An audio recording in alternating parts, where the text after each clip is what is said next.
সকালে শান্ত আকাশে রানওয়ে পেরিয়ে উঠতে শুরু করেছিল ছোট্ট বিমানটি।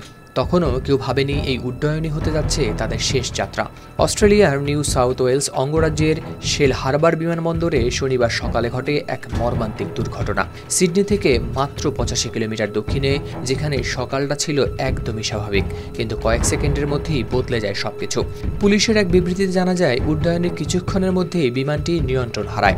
মুহূর্তের মধ্যেই তা মাটিতে আছড়ে পড়ে, আর সঙ্গে সঙ্গে আগুন ধরে যায় পুরো বিমান জুড়ে। পরে ফায়ার অ্যান্ড রেস্কিউ বিভাগের সদস্যরা আগুন নিয়ন্ত্রণে আনলেও ততক্ষণে মারা যান বিমানের 3 আরোহী।